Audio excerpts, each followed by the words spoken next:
There are moments in life when we suddenly pause amid the bustle and realize we have already walked half the road. Our hair is no longer as dark as in our 20s, and the heart no longer trembles for fleeting things. Only after half a life passes do we understand that what we truly need is not success, not money, not noisy pleasures, but a tranquil heart, a gentle breath, and a restful sleep at night. When we are young, we often want to compete, to prove ourselves, to grasp everything. But at a certain age, the heart naturally wants to let go. Let go of toxic relationships. Let go of unrealistic expectations. Let go of anger, resentment, and the layers of sorrow that have stacked up within. Because we have understood that no one can give us peace if our own heart is still filled with turmoil. The Buddha teaches us to live in harmony with conditions and to walk in accordance with the Dharma. In the latter half of life, if we can learn to live in accord with conditions, without forcing, without tormenting ourselves, we are opening the door to true ease for our own heart. This video is not a lofty lecture. It is simply a gentle call to awaken, like a small candle in the night that offers a little light. It is a path of returning inward, to the place where we once lost ourselves. Now we learn to return through the breath, through loving kindness, through eyes of compassion that look upon life with understanding. And if you are ready, please continue this journey with me. The journey of living in accord with conditions, where we do not need to strain and carry the weight of life, but only need to live fully in each moment with a peaceful and pure mind, more precious than countless riches. After so many years of striving in the human world, we suddenly realize something. The most precious thing in life is not wealth, not fame, not empty praise, but a mind that is pure, no longer shaken by winning and losing, no longer wounded by other people's words, no longer exhausted by what lies beyond our control. There are people who live in luxury, dress extravagantly, and hold high status, yet inside they are always hollow. They lack one important thing: peace from within. This is why the Buddha once taught that a poor person with a pure mind is still the richest person. When the mind is not pure, we feel uneasy wherever we are. When the mind is not pure, even sitting in springtime can feel cold and lonely. But when the mind is peaceful, even the busy world becomes a place of practice. Even in a noisy city, one can feel as if standing among silent pine forests. Purity of mind does not come from running away from the world. It comes from knowing how to face everything without clinging. Not clinging is when we can smile before criticism, feel gratitude in adversity, and learn understanding. Instead of resisting, a person with a pure mind is not easily shaken. Even when strong winds and heavy clouds gather outside, they still keep a clear blue sky within. They do not let themselves be swept away by anger, jealousy, or ordinary comparisons. They know that each time we flare up in anger, the heart is depleted. Each time we complain or blame, we lose blessings and virtue. So if you have already passed half of your life, pause for a moment. Spend time caring for the garden within your soul. Uproot the weeds of irritation and sorrow. Water the seeds of compassion, mindfulness, and peace each day. When the mind is pure, life becomes calm. When the mind is at peace, the sky becomes wide. When the mind is still like the surface of a lake, the world is reflected with clarity and gentleness. Knowing how to let go, knowing how to begin again, that is true freedom. Throughout life, we have held on to many things: affection, fame, expectations, even wounds and regrets. But have we ever asked ourselves whether those things truly belong to us, or whether they are only empty shadows we stubbornly refuse to release? The Buddha teaches that letting go is not losing. Letting go is the first step toward liberation. Only when we let go can the heart become light. Only when the heart becomes light can we rise out of the depths of suffering. So many people keep clinging to the past, someone who has left, words that caused pain, mistakes that can no longer be undone. They hold on to everything as if it were the definition of who they are. But my friend, the past is a lesson, not a life sentence. The one who knows how to let go is courageous. They dare to close the old chapter to write a new page. They dare to accept that some things cannot be changed. And instead of punishing themselves, they learn to forgive others, and to forgive themselves.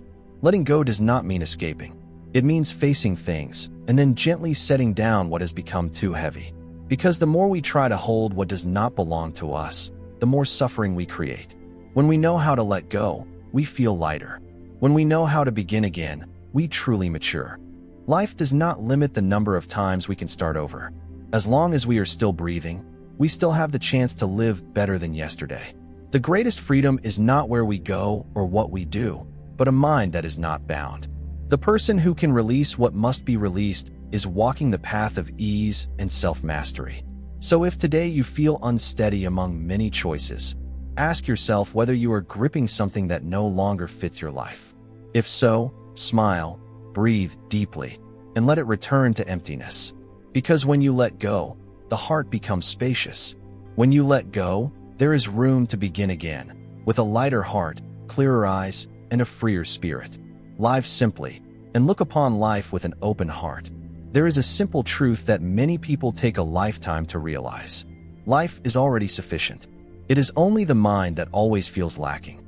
Because we want more, we try to gather a little more, and in the end we lose the original, simple peace. People of old said that simplicity is a blessing. Living simply does not mean poverty or deprivation. It means releasing excessive desires to preserve what is truly worthy. It is a humble meal filled with love. It is a quiet place to return to, not grand, but warm enough. It is a heart without bitterness, without rivalry, that knows how to love others and love itself. When we live simply, we are no longer pulled into gossip and conflict. We no longer measure life by gain and loss, by victory and defeat. I stand quietly beside the whirlpool of life, not indifferent, yet not tangled. I learn to observe with wisdom and to understand with a compassionate heart. Simplicity is also learning to speak less, to listen more, and to stop needing to win an argument. Because I understand that sometimes silence is the most thorough answer, and letting go of small things is how we keep an ordinary day peaceful. An open heart is not compromising with what is wrong. It is refusing to let trivial matters injure the inner world. A person with an open heart does not lose confidence because of criticism, and does not abandon faith in goodness because of mocking eyes. If we can live simply and wholeheartedly, we have already traveled far on the path of awakening. The more pure the mind, the easier it is to see the truth. The wider the heart, the easier it is to embrace ourselves and life. So if you are weary of calculations and struggles, draw inward toward a simple and sincere way of living. There you will find what this busy world has made us forget: a smile without anxiety, a breath without sorrow, and a heart that feels light. Compassion and empathy do not treat one another carelessly. Life is not easy, so the most wondrous thing we can offer each other is a little understanding, a little gentleness, a little compassion in the way we respond. Many people live together for years and still may not truly understand one another. Words that seem harmless can leave deep scratches in another person's heart. Because we lack empathy, we become careless, and we unintentionally hurt those close to us without even realizing it. The Buddha taught that when you cultivate compassion, you are not only saving others, you are saving yourself. Compassion is not only love. It is understanding that everyone carries silent pain, everyone has wounds that have not yet healed, and everyone is trying to live while bearing heavy burdens within. So do not rush to blame someone or react with anger. Perhaps they have been hurt too much and still cannot put it into words.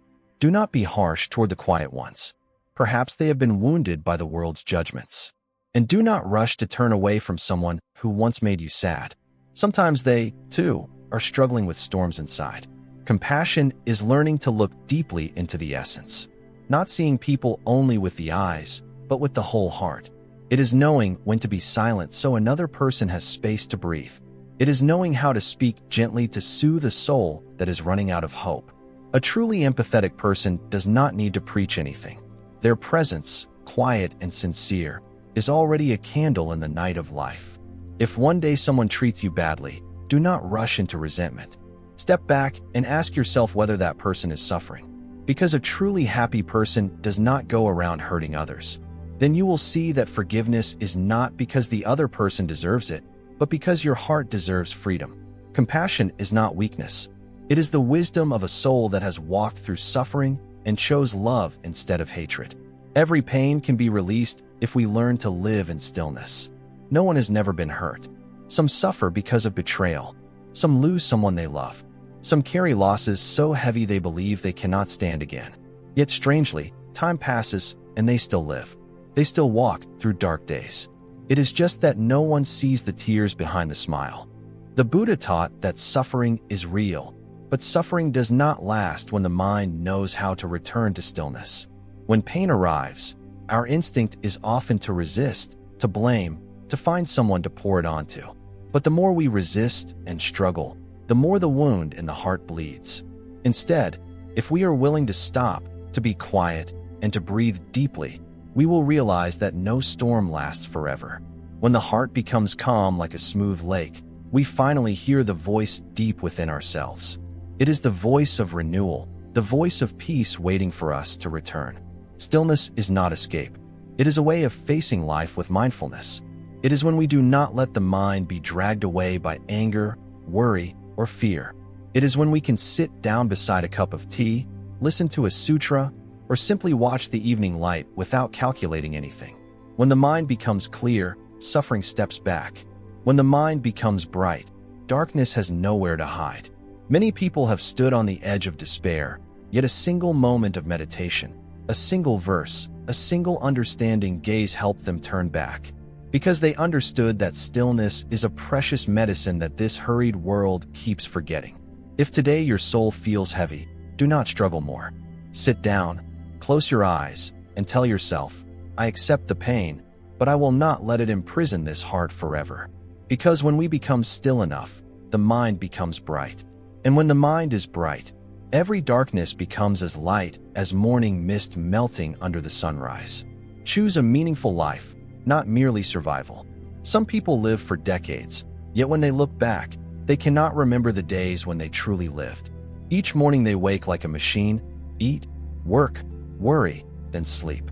They exist, but they do not really live. They breathe, but they do not truly feel each breath. The Buddha once taught that living without awakening is like being dead, because a human life is not measured by time, but by the depth of presence. A life spent only chasing food, clothing, status, and profit is like a bird locked inside a golden cage. Even if it becomes hot, it is only an empty echo.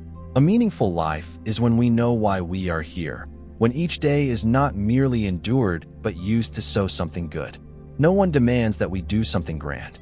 Sometimes a meaningful life is simply keeping kindness in a world that feels indifferent, listening to someone with a whole heart, comforting a person in pain, forgiving someone who once hurt us, or simply living decently, living truthfully, living without shame before our own conscience. We are not born to pass through life like a gust of wind.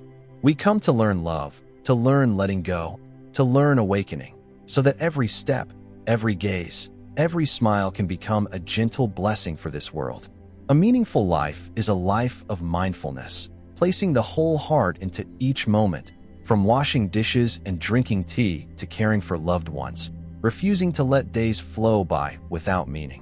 If there is one question worth asking today, it is this: does each day leave something behind, even a little, even something beautiful? If the answer is unclear, begin from this very moment. As long as we are still breathing, there is still a chance. As long as we can return inward, there is still hope. And as long as we live with a wholesome mind, each day is a precious gift, impermanent, and full of blessings. Those who know how to let go will find peace. Life is a long song of change. All things, all people, all circumstances, nothing lasts forever. We have today, but there is no guarantee of tomorrow. Someone may be beside us now, but no one promises to remain forever. The Buddha taught that the world is impermanent, arising and passing without pause. Realizing this is not meant to frighten us, but to help us treasure each moment we have, and to release what is unnecessary for this short journey. A person who lives with mindfulness and learns to relinquish attachments no longer fears impermanence. They understand that the more we try to cling to what must depart, the heavier the heart becomes. But when we learn to let things come and go like clouds in the sky, the heart becomes light, like drifting incense smoke. Letting go here does not mean abandoning life or giving up. It means letting go at the right time, letting go of what should be released, keeping what should be kept. Not letting go of responsibility, but letting go of grasping. Not letting go of human warmth, but letting go of resentment. Not letting go of dreams, but letting go of rigid expectations. And strangely, when we let go, blessings arrive on their own. Because then we no longer compete, no longer wound others to secure our share. We live in harmony with conditions, in harmony with the path, in harmony with the natural order. The more a person can let go, the more at ease they become. The mind is not tangled, the wisdom is clear, the heart is spacious. And from that gentleness, they create merit, not merit born from prayers alone, but merit born from the way they live, the way they think, the way they love. This world keeps changing, yet the one who knows how to let go remains steady within the current. They do not insist on holding what must fall away. They do not force what should fly to stay. They do not strain to defeat life, but quietly pass through with the softness of a heart that understands the way. That is the person who is at peace, not wildly joyful because of gain, not trapped in misery because of loss. They may be simple, yet their inner life is like a lotus, whole and pure amid worldly sorrow. Peace is a choice, not a gift from outside. People often think that only when they have enough money, a stable job, and the beloved person does not leave, then they can be called peaceful. But the truth is that peace has never lived outside. It arises only from an inner life that has learned to let go, to understand impermanence, and to be content in each moment. Some live in grand villas, yet stay anxious. Some live in small, simple homes, yet sleep deeply and wake with a smile. So the difference is not material, but mental.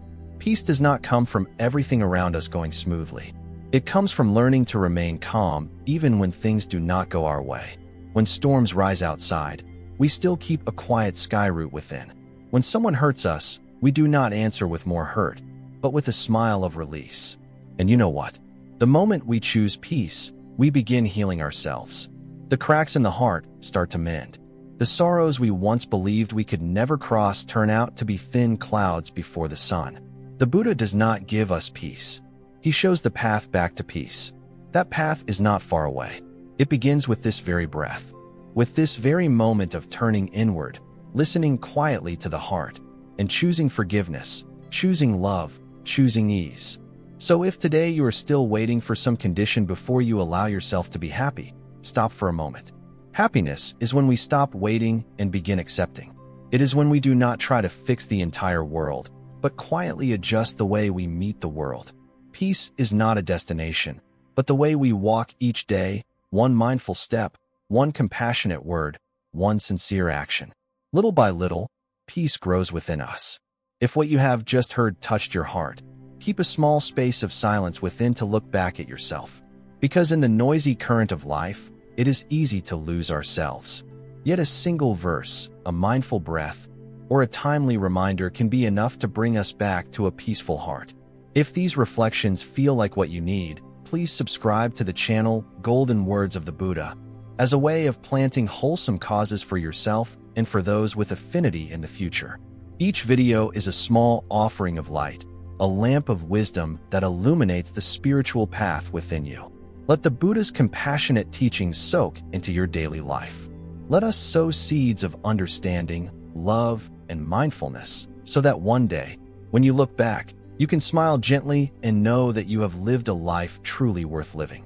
May you, who have this wholesome affinity, always have light in your heart, always feel light amid life, and always be grateful for having found yourself again.